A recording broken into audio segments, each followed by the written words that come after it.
नमस्कार दोस्तों, welcome to टेरेक्स trader. मैं हूं राजेश कुमार और आज मैं बात करने वाला हूं इन्फोसिस के रिजल्ट के बारे में। दोस्तों, रिजल्ट तो अच्छा है लेकिन यहाँ पे हमको जो स्टॉक का परफॉर्मेंस है वो बहुत ही बेकार होता हुआ नजर आ रहा है। आप यहाँ पे हेडिंग में देख सकते हैं, Infosys ADR plunges 8% on NYSE as IT firm shares muted FY25 revenue guidance. तो समझ लेते हैं क्या हुआ। इन्फोसिस एडीआर का मतलब क्या होता है।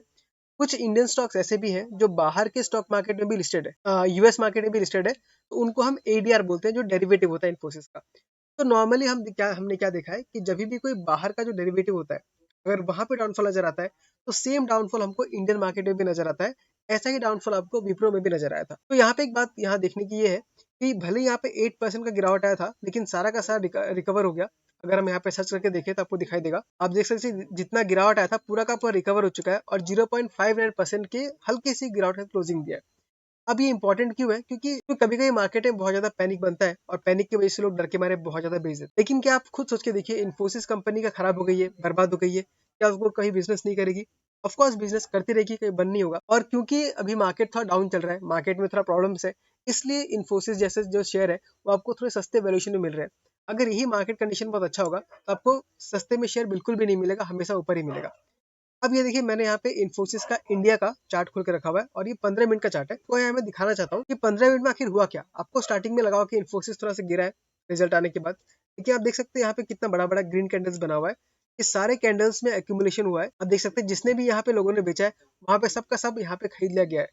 सिर्फ यहाँ पे हमको एक दिखाई दे रहा है, एक बड़ा सा रेड कैंडल बना है, लेकिन यहाँ पे वॉल्यूम आप कंपेयर करके देखिए तो बाकी ग्रीन कैंडल से वॉल्यूम काफी कम है।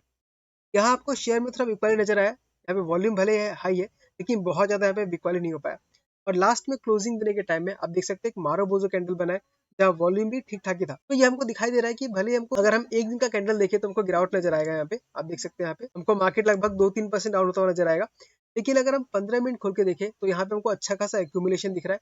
आप देख सकते हैं इन सब कैंडल्स में धीरे धीरे करके एक्यूमुलेशन हुआ है, यानी इन्फोसिस शेयर को बड़े लोग धीरे धीरे करके उठा रहे हैं। अब हम देख लेते हैं कि दोस्तों, इन्फोसिस शेयर में अगर हमको गिरावट मिल रहा है और यहाँ पे हम खरीदते हैं तो हमें कितने का प्रॉफिट हो सकता है। पहले मैं इसको डेली चार्ट पे कर लेता हूँ। अब देख सकते हैं इन्फोसिस जो है वो 200 डीएमए के नीचे आ चुका है। तो जनरली हम 200 डीएमए के नीचे आने वाले को स्टॉक को बेयरिश मानते हैं।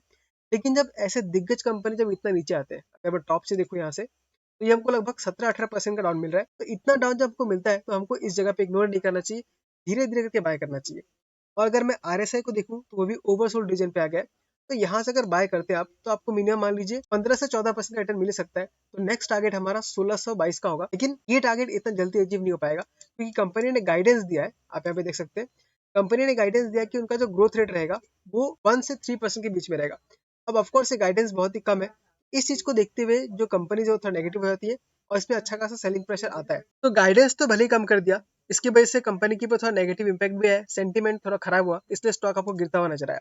लेकिन अब मैं आपको एक चीज यहाँ पे दिखाता हूँ, शेयर होल्डिंग पैटर्न में आके हम देखते हैं। तो आप यहाँ पे देख सकते हैं कि प्रमोटर्स के पास 13% है। थोड़ा कम लग सकता है लेकिन क्योंकि कंपनी इतनी बड़ी हो चुकी है तो प्रमोटर का शेयर होल्डिंग इतना भी काफी कंफर्टेबल है, चलता है।